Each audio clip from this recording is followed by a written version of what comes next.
¿Qué tal? Buenos días. Vamos a hablar del primer año del presidente Sánchez Serén desde la óptica de dos diputados de dos partidos distintos. Eso y más en República.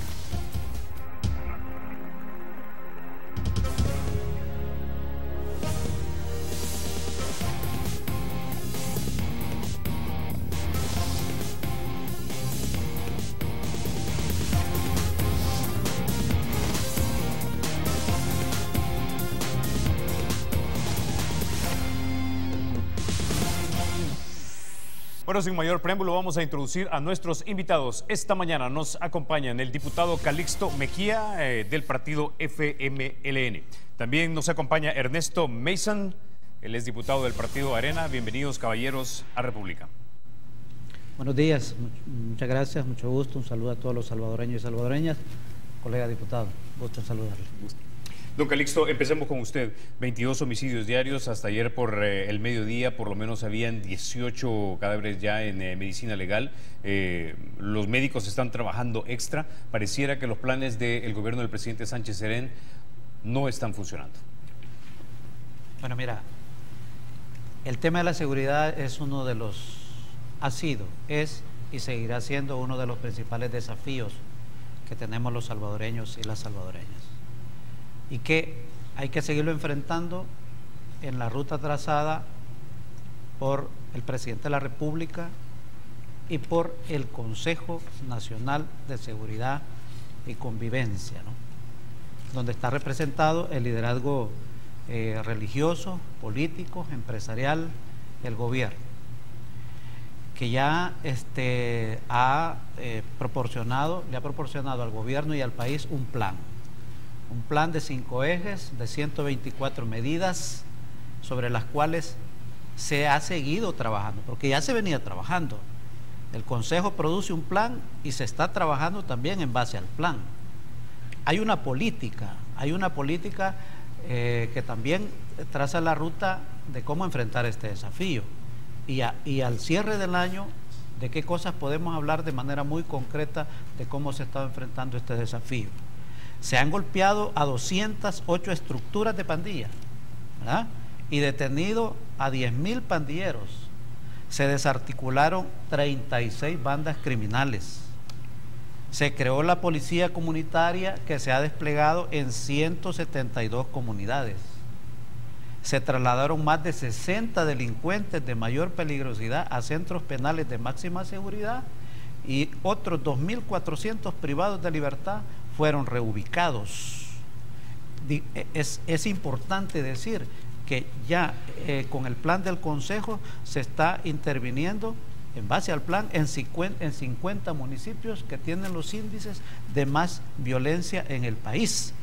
Es importante decir también que en esto ha contribuido la Asamblea Legislativa al aprobar la ley especial contra el delito de extorsión y la reforma para endurecer las sanciones penales y procedimientos penales efectivos por agresión a elementos de seguridad pública y de justicia. Es decir, este gobierno, y tal como lo ha dicho el presidente, tiene la decisión, tiene la voluntad de seguir enfrentando la violencia, el crimen, el narcotráfico, y eso sí, se hace un llamado siempre y se reitera, y lo dijo el presidente en su discurso del primer año, que esto hay que enfrentarlo con un esfuerzo de unidad nacional, donde todos tenemos que contribuir a enfrentar este desafío. Ernesto Mason. Yo creo que lo último que dice Calixto tiene toda la razón. Debe haber un acuerdo nacional por la seguridad. Deben trabajar todos los sectores políticos, económicos y sociales detrás de ese rumbo que se traza en materia de seguridad. A nosotros lo que nos preocupa es que no se ve un liderazgo claro en materia de seguridad. El presidente de la República dijo en su campaña que estaría al frente de la misma, pero no se ha visto ese liderazgo por parte del presidente de la República, y vemos que continúa la misma improvisación que existía en el gobierno anterior, una serie de medidas aisladas, poco efectivas, más que todo comunicacionales o publicitarias, que no han surtido los efectos deseados. Ejemplo, la policía comunitaria es un ejemplo de eso. Una función ambigua, no se sabe, se vio improvisado, no es parte de un plan, no es parte de un rumbo. Los batallones especiales de las Fuerzas Armadas no tienen una misión clara, específica, no tienen un marco legal que acompañe su función.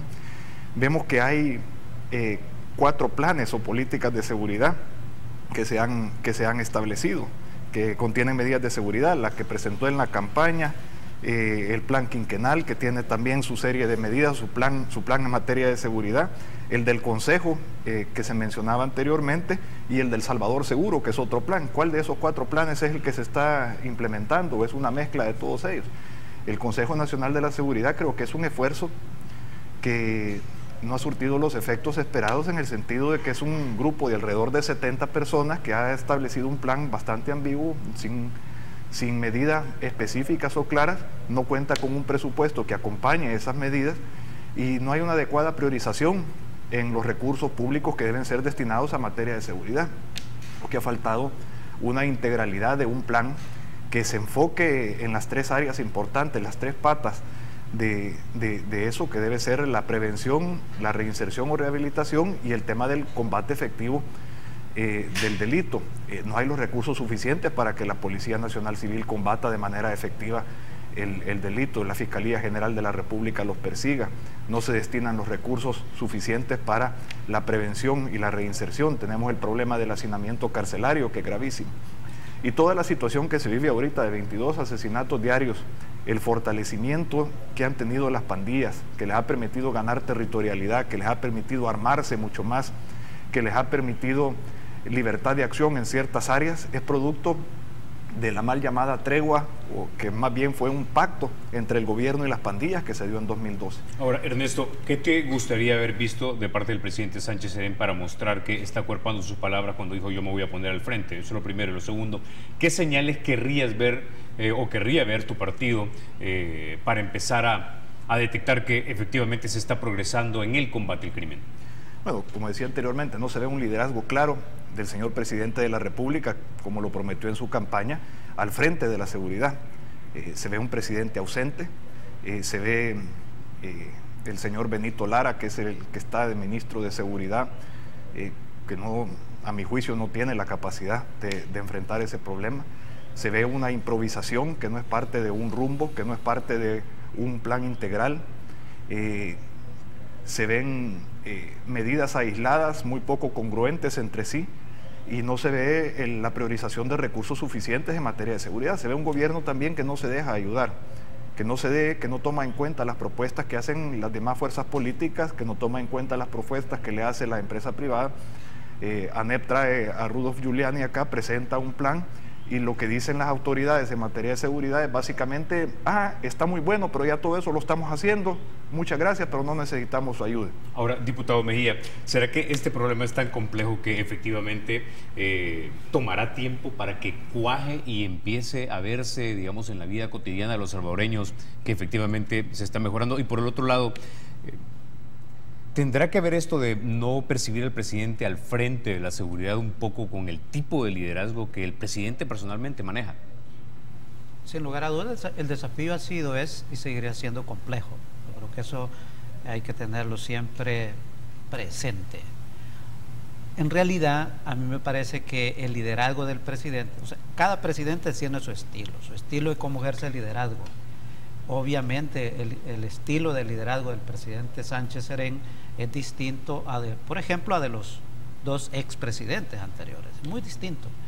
Y francamente, creo que es reconocido inclusive, no solo por gente afín, amiga, sino también por distintos sectores, digamos, toda la capacidad y toda la disposición al diálogo para enfrentar desafíos como este. Eso marca un estilo. Es una persona que está concentrada principalmente en ver cómo el país camina y cómo se enfrentan estos desafíos, no tanto en un tema de inversión en aspecto comunicacional, digamos, protagonismo de cámaras, solo por presencia mediática, no, sino el hecho mismo de que haya convocado al liderazgo a sentarse en el marco del Consejo Nacional de Seguridad y Convivencia y que los próximos meses, cuando lo convocó, próximos meses después, le presentaran un plan. Eso refleja un liderazgo, a mi juicio, claro, contundente, de estar al frente de este desafío.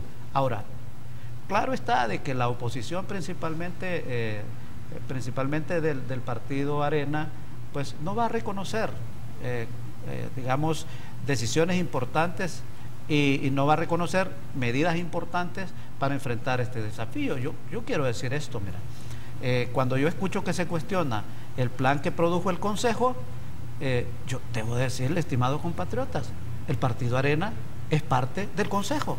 El liderazgo del partido Arena está dentro del Consejo, ¿verdad? Al igual que está el FMLN y al igual que están otras fuerzas políticas. Y venir a escuchar un cuestionamiento al plan, que ahí está la empresa privada, el liderazgo de iglesias cristianas evangélicas, de la Iglesia Católica, ahí están otros sectores importantes de la vida económica, social y política del país, y venir a escuchar ese cuestionamiento da la impresión de que quienes van ahí representando al partido Arena no gozan del respaldo del liderazgo del partido Arena. Y luego, por otra parte, escuchar aquí que se cuestiona que no hay recursos, que no hay presupuesto para enfrentar este desafío por parte de la corporación policial u otras instituciones, también francamente pienso, estimados compatriotas, estimados amigos y amigas, que yo pienso que la gente se merece respeto. ¿En qué sentido? Es que el partido Arena en la Asamblea Legislativa no da sus votos para aprobar financiamiento, para trabajar en la prevención y para enfrentar justamente en el marco de la represión este desafío de la inseguridad. Y a las pruebas me remito. En las últimas sesiones de la anterior legislatura se aprobaron distintos financiamientos que tenían ya varios meses de estar en el Congreso y el partido Arena no votó por esos financiamientos. El partido Arena no ha votado desde el 2009 para acá por los presupuestos generales de la nación, donde van los recursos para enfrentar este desafío y otros desafíos de otros aspectos importantes como la educación, la salud, la agricultura, etcétera. Entonces, cuando se viene a hablar aquí de que no hay recursos, de que no hay presupuesto, pues francamente es bien contradictorio con su actuación en la Asamblea Legislativa por parte del partido Arena. Ahora, Ernesto Mason, el general Vargas una vez me dijo, el que pone las metas, o por lo menos comparte las metas, también da los recursos. En este caso, en la Asamblea, es de votar por esos préstamos que den los recursos del Ejecutivo para combatir la criminalidad. El partido Arena efectivamente no acompañó con sus votos. Lo siguiente es, efectivamente, no son parte ustedes del Consejo. Y tercero, si no están satisfechos con el camino que está llevando el país en términos de seguridad, ¿propondrían o querrían ver ustedes cambios en el Gabinete de Seguridad? Mira, el tema de recursos no es que no existan los recursos, es que no se priorizan adecuadamente los recursos del Estado. Estos gobiernos del FMLN han tenido por lejos más recursos que cualquier otro gobierno, mucho más que cualquier otro gobierno de Arena. También han endeudado al país en más de 5.000 millones de dólares en lo que va de los 6 años de gobierno del FMLN. También han pasado varios paquetes fiscales que también han incrementado la recaudación pública en impuestos. Los recursos ahí están, el tema es que no se han priorizado hacia donde más se necesitan, hacia seguridad, salud y educación. Hay más de 50.000 plazas de gobierno y de diferentes entidades estatales, pero me pregunto yo, ¿han mejorado la seguridad del país con esas 50.000 plazas? No. ¿Ha mejorado la educación pública? Tampoco. ¿Ha mejorado la salud pública? Tampoco. En fin, ¿para qué han servido esas 50.000 plazas? Han servido para darle trabajo probablemente al clientelismo político, a militantes o afiliados del partido FMLN y sus aliados. ¿Por qué no hemos acompañado nosotros los presupuestos? Porque son presupuestos ilegales, desfinanciados, que sobreestiman los ingresos y subestiman los gastos, porque son presupuestos inconstitucionales. ¿Por qué no apoyamos los préstamos? Porque no hay responsabilidad fiscal, no hay un destino específico, claro y congruente para esos préstamos. No está dentro de las prioridades del país. En fin, nosotros estaríamos deseosos de apoyar aquellos préstamos que se vayan a gastar de manera transparente, de manera eficiente, hacia donde más se necesitan y con responsabilidad y sanidad fiscal. Es un compromiso desde el 2012 de los amigos del FMLN de pasar la ley de sostenibilidad fiscal. No lo han hecho, han presentado una ley sin dientes que solo presenta enunciados y metas y que no presenta obligaciones y ni sanciones de incumplimiento. En fin, nosotros estamos deseosos de apoyar en lo que podamos, pero que se haga con responsabilidad, que se haga con transparencia y que se haga con eficiencia. A Arena la invitaron a participar y debo destacar que algo positivo del liderazgo de Sánchez Serén es su discurso no confrontativo, su discurso más conciliador, su discurso de diálogo. Creo que eso es positivo. Sin embargo, el diálogo solamente ha sido para la foto, porque nos invitan a dialogar, nos toman la foto y después hacen lo que quieren. No se dejan ayudar, no hay un diálogo sincero, no hay un diálogo donde tomen en cuenta las propuestas de los diferentes sectores del país. Al final el gobierno hace lo que quiere, solo nos llama a dialogar, nos sienta en un salón, en ese Consejo Económico y Social. Yo participé por parte del Partido Arena en un par de reuniones y eran como 80 miembros. Era una reunión muy poco efectiva, y al final salían las autoridades de seguridad pública y hacían lo que querían y seguían improvisando y seguían sin priorizar los recursos públicos hacia donde más se necesitan. Creo que deben haber cambios en materia de seguridad, definitivamente. Creo que lo que no está funcionando debe de cambiarse y debe de estar la gente idónea.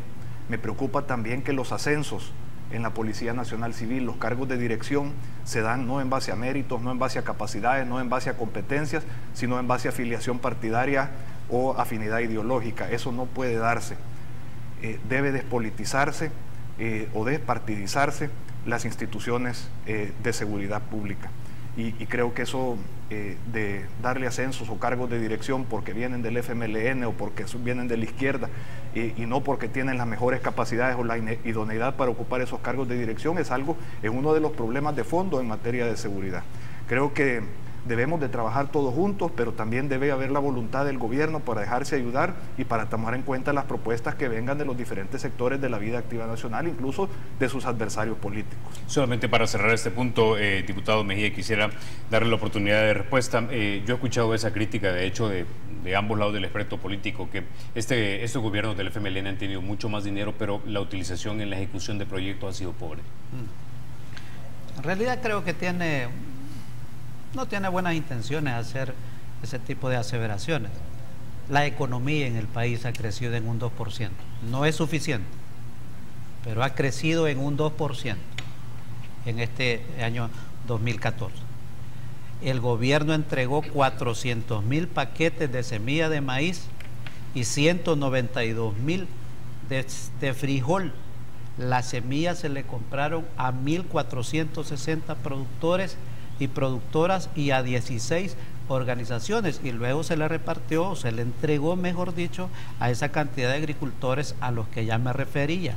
Para enfrentar la crisis del café, el gobierno les entregó créditos e insumos por 8.6 millones de dólares a miles de caficultores y a 26 cooperativas.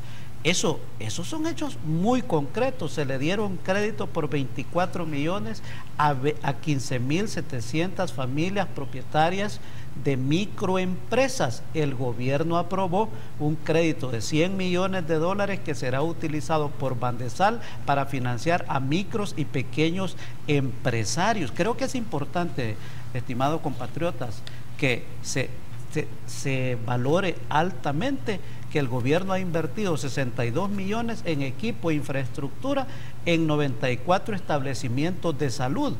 Creó y remodeló 56 ECOS y adquirió 19 ambulancias. La energía eléctrica ha bajado en un 31%. Se han creado en este año que ha finalizado casi 13,000 nuevas fuentes de empleo. Es decir, inició también el programa del paquete escolar para 208,000 bachilleres en lo ancho y largo del país, y se entregaron casi 5,000 computadoras para los niños y niñas, para alrededor de 300, casi 400 centros escolares públicos, en el marco del programa de un niño, una computadora. ¿Qué es eso? Y por todo eso se ha reconocido aquí, en esta entrevista se ha reconocido que no han dado sus votos para todos estos programas y muchos más que se han estado ejecutando en este año que está finalizando. Ok, con ese nos quedamos, vamos a la pausa y cuando regresemos vamos a hablar acerca de ese dinero que se gasta en asesores en la Asamblea Legislativa. Ya volvemos.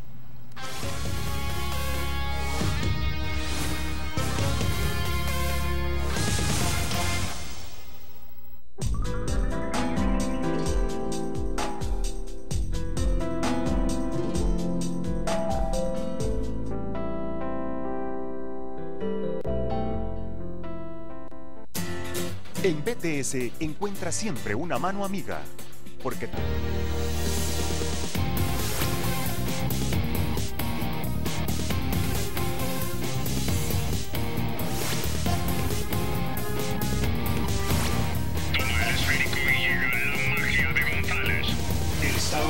será siempre libre e independiente y no será jamás el patrimonio de ninguna familia ni persona.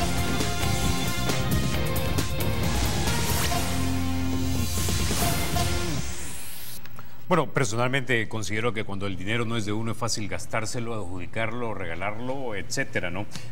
Estoy seguro que muchos salvadoreños piensan de esta manera cuando miran que si un diputado, por ejemplo, de la Asamblea Legislativa es directivo, recibe hasta $21.000 mensuales para que contrate empleados.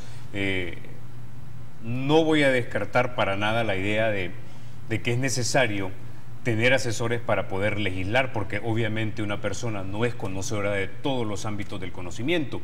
Sin embargo, cuando uno mira declaraciones como la del diputado Francisco Medina, que dice que ellos se hacen que ellos se hacen cargo de la planilla del Partido de Concertación Nacional, más no de Conciliación Nacional, te deja mucho a qué pensar. O por ejemplo cuando el expresidente Ciro Cruz Cepeda estaba entre los asesores que de alguna manera había contratado el expresidente Reyes del FMLN, también te deja pensando.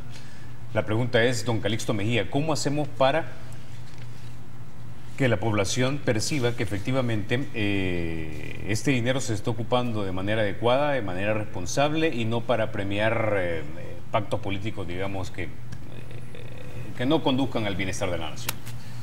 Yo creo que lo primero que hay que reconocer es que la actual legislatura, y en este caso con la nueva presidenta, la compañera Lorena Peña, con este tipo de decisiones de hacer público el listado de asesores, está marcando su estilo, ¿verdad? Un estilo necesario, positivo, siempre en la ruta transparencia, más transparencia. Hace varios años, yo estuve anteriormente en la Asamblea, no se veía esto.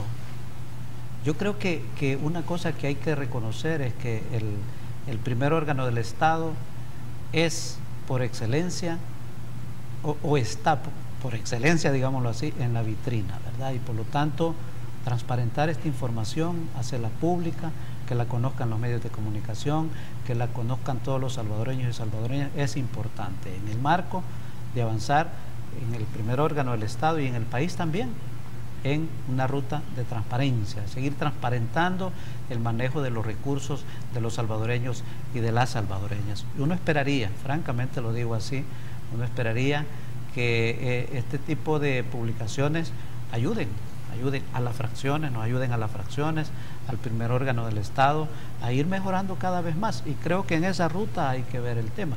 Totalmente de acuerdo contigo.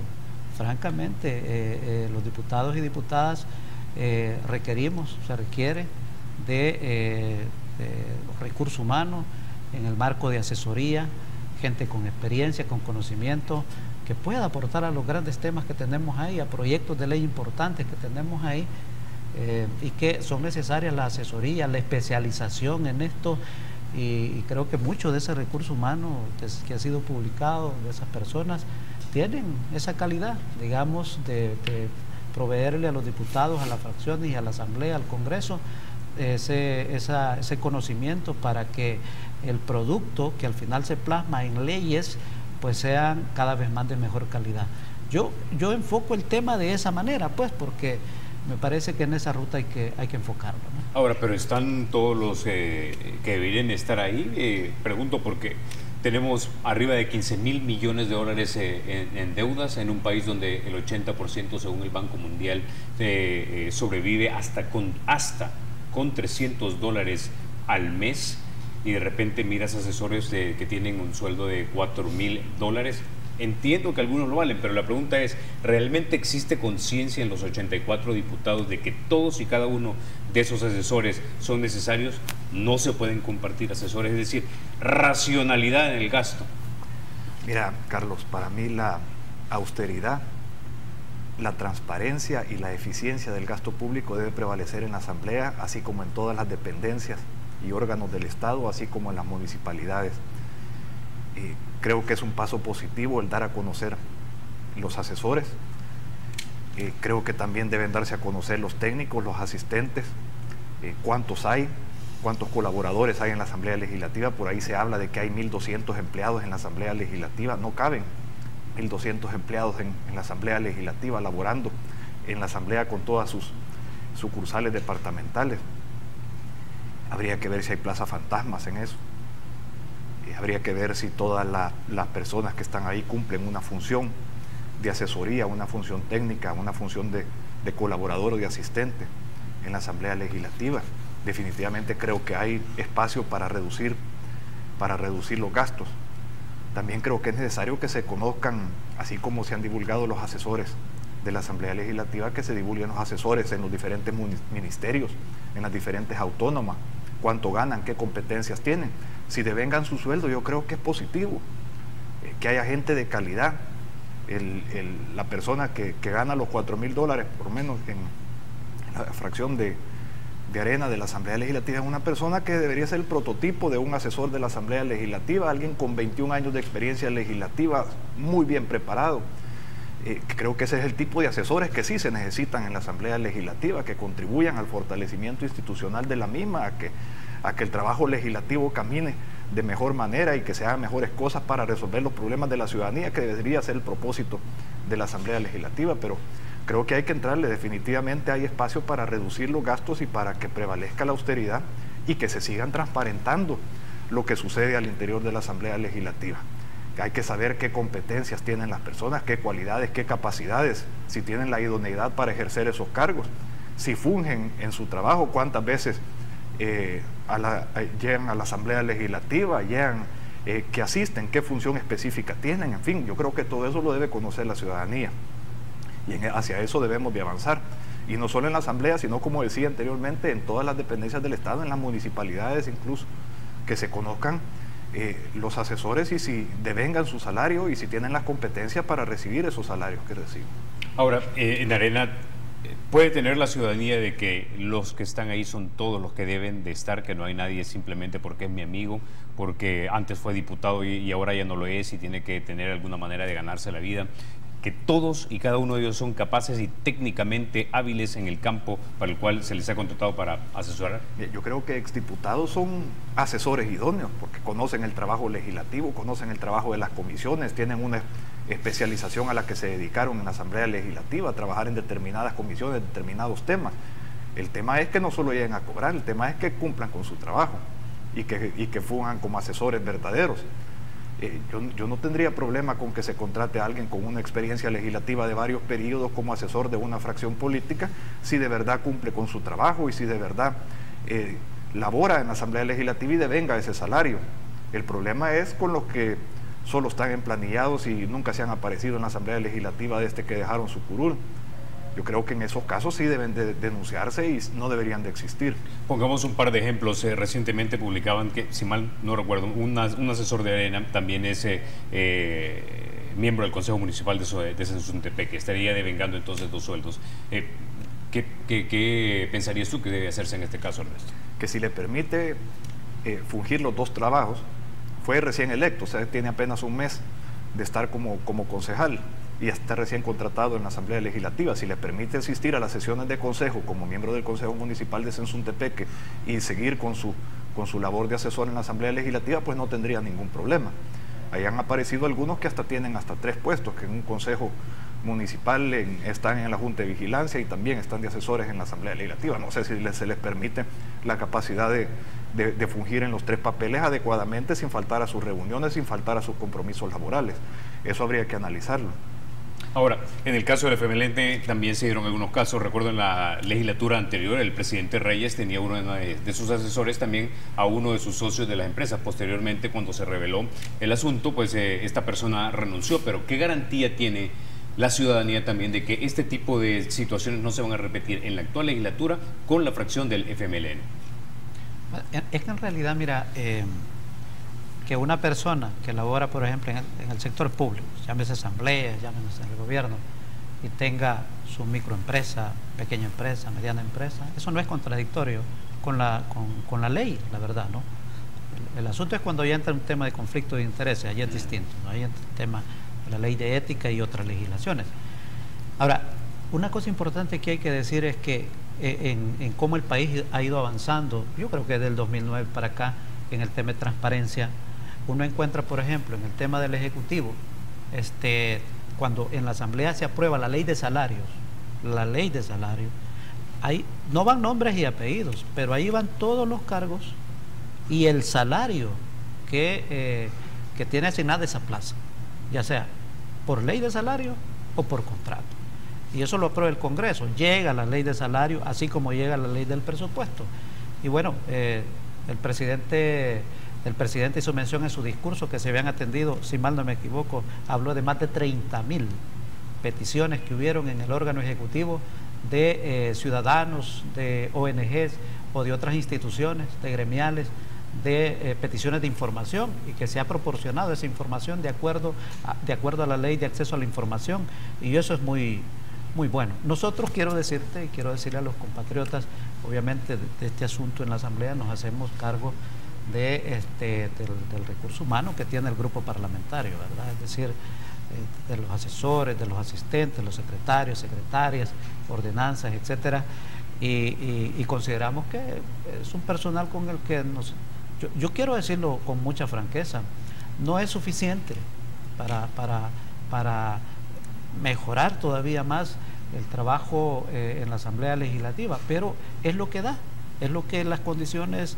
financieras, económicas que tiene el país nos permite, y los diputados tenemos que adaptarnos también a ese marco de realidad o de limitaciones que tiene en este caso el primer órgano del Estado, y para aprovechar al máximo los recursos que en su presupuesto han sido aprobados. Bueno, hablando precisamente de esas limitaciones de las que usted menciona, también hemos leído a lo largo de estos años acerca de viajes de repente que son extremadamente caros, incluso para personal que a veces uno podría decir es cuestionable si va o no va, regalos, corbatas de hasta 70, 80 dólares para Navidad, por ejemplo, almuerzos que digamos son muy por arriba del promedio de lo que cualquier salvadoreño podría pagar.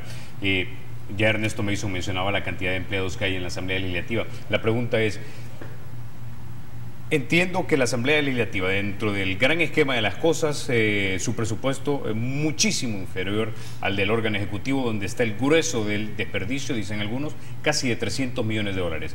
Pero los diputados son emblemáticos, son 84 caras a las que le podemos adjudicar responsabilidades. La pregunta es si existe un compromiso de parte de las fracciones legislativas para revisar los gastos que se dan en ese tipo de rubros que ya les comenté que perfectamente podrían reducirse. En lugar de comprarse un almuerzo de 30 dólares, comprarse uno de 10.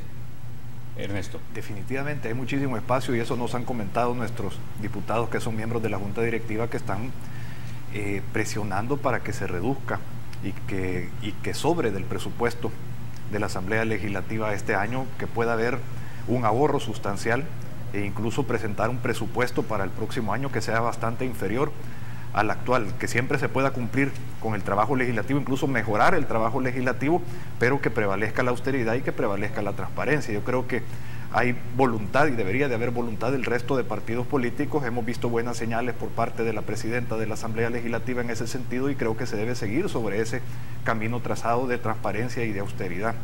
Creo que los viajes son necesarios siempre y cuando vayan a cumplir una función específica y traigan réditos o beneficios para el país. Creo que el diputado crece en un viaje que vaya a conocer una experiencia exitosa en otro país, que se pueda implementar acá en El Salvador, o legislación comparada, cómo funciona, etcétera. Creo que hay muchas cosas beneficiosas de un viaje.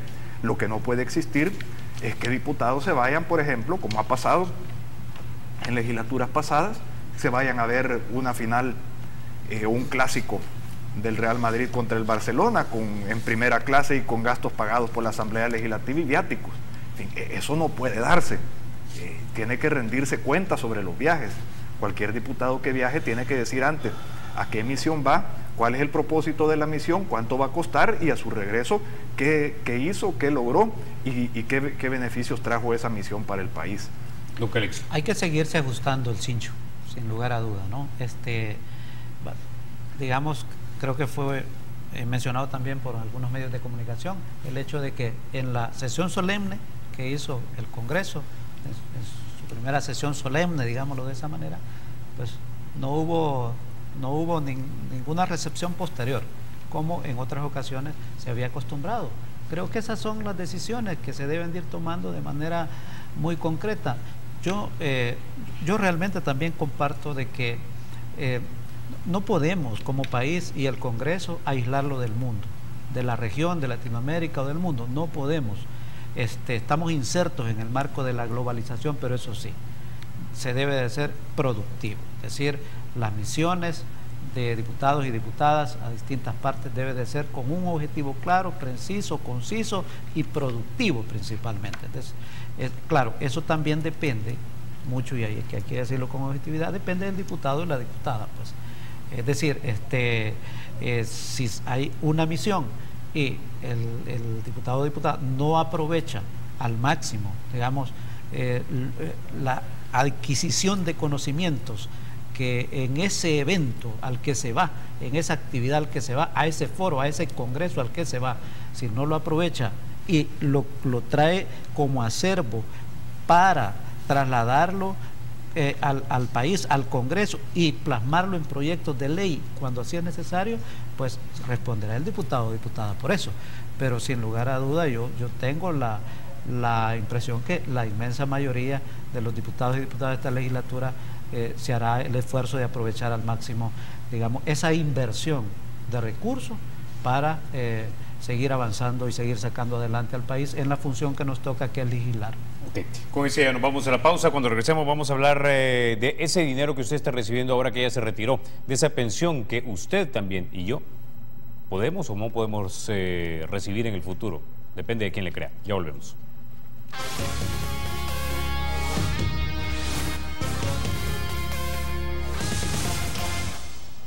Bueno, gracias por continuar con República SV. Señores diputados, en diciembre del 2014, la Sala de lo Constitucional declaró ilegal que el gobierno esté pagando solo 1,2% por usar el dinero del Fondo de Pensiones. Aparentemente les han dado unos 10 días para que legislen en esta materia. La pregunta es, ¿se va a legislar? ¿Ya tienen las primeras pláticas entre ustedes para ver qué anteproyecto de ley pueden proponer? Ernesto.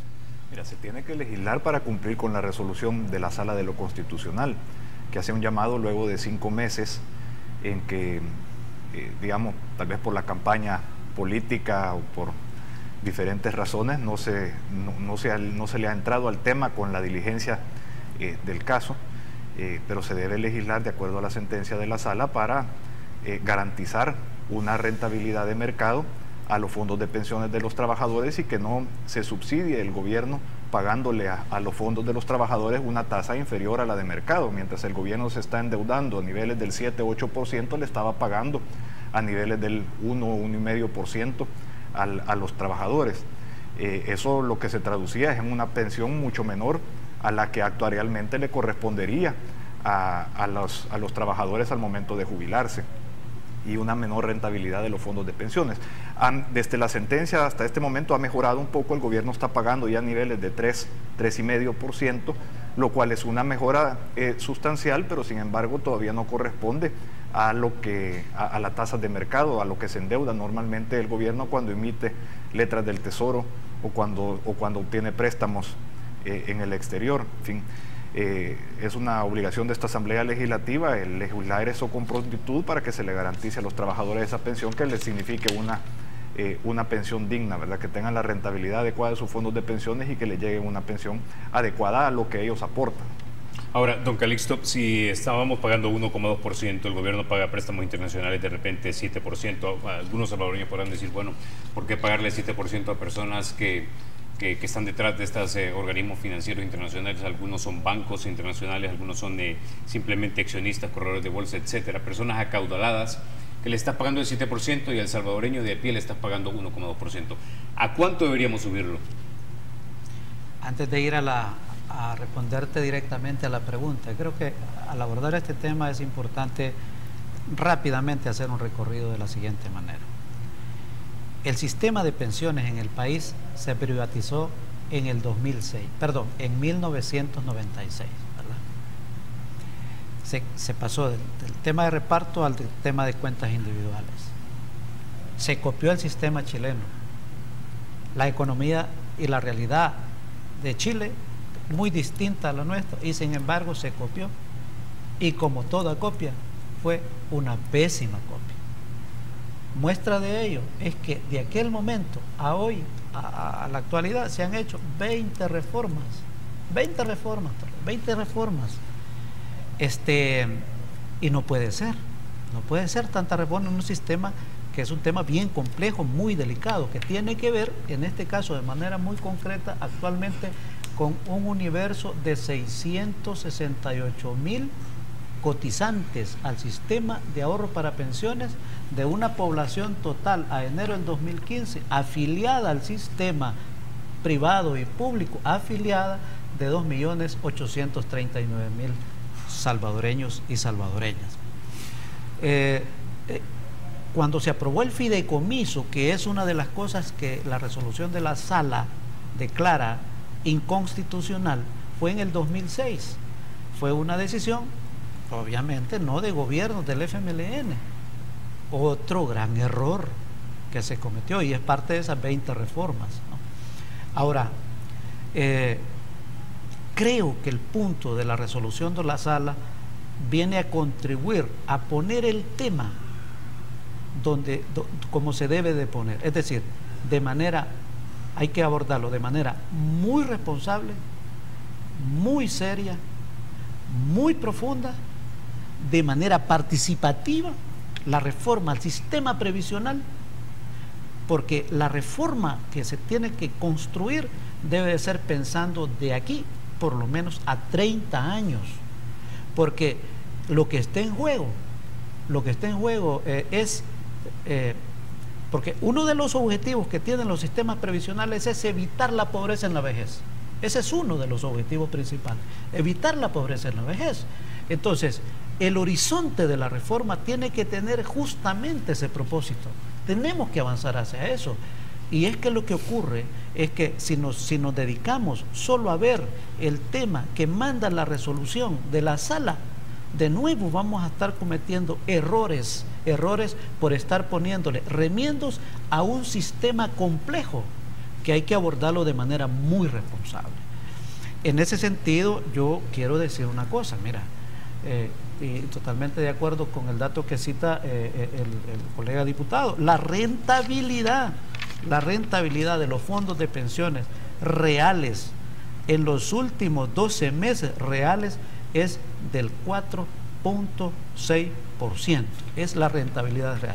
Yo recuerdo hace años que la rentabilidad era bajo cero, menos cero, digámoslo así, ¿verdad? Ahora ha mejorado justamente esa rentabilidad. Ahora, hay que ubicar el punto también en un marco de un contexto que tiene el país. Para hacerle frente a la deuda previsional y para abordar temas para que mejore la rentabilidad, ¿qué tiene que ocurrir? Que mejore la economía. La economía tiene que mejorar, tiene que seguir creciendo. Ojalá alcancemos este año un crecimiento del 3% en la economía, porque eso va a impactar positivamente en la rentabilidad de los fondos de pensiones. Yo creo, y así lo vemos en el FMLN, que uno de los propósitos que se tiene que buscar es que esa rentabilidad mejore cada vez más, bueno, vaya mejorando. Me dice que no tienen definido un porcentaje de cuánto debería pagarse la gente, pero no tengo mucho más tiempo. Ernesto, tengo un minuto nada más y te doy la última palabra. Mira, el problema se divide en dos. Uno es de la rentabilidad de los trabajadores, que es el tema que se tiene que resolver de acuerdo a la sentencia de la Sala, y el otro es el problema del déficit del sistema. Acá le han echado la culpa a la privatización del sistema para los problemas que se tienen. El problema es del sistema anterior. Antes de 1996 había un sistema de fondo único, sin fondo individual de cada trabajador, que está posterior a la reforma de 1996. El problema es que el sistema anterior estaba totalmente quebrado. Aquí en El Salvador, en algunos países se aportaba alrededor del 20% del salario para pensiones. En El Salvador se aportaba alrededor del 12 a 9% en algunos casos. En otros países, en 5 meses se completaba el salario. En El Salvador a veces hasta en 28 meses se completaba el salario. Entonces, actuarialmente presentaba un déficit es decir, que las contribuciones no correspondían a las pensiones que se pagaban. Las reservas que habían en 1997 eran de 338 millones que correspondían a $4.216 por pensionado. Eso, una pensión promedio de $250 alcanzaba solamente para año y medio.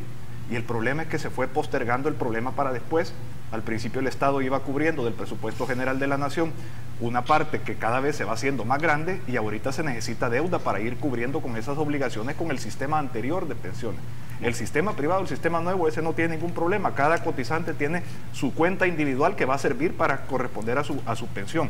Esto debe resolverse de manera integral y debe de realizarse un diálogo abierto donde puedan tomarse las variables como la edad de retiro, la cotización, el porcentaje de cotización, el tiempo de cotizar, si se le amplía las posibilidades para que los fondos de pensiones puedan invertir en diferentes áreas.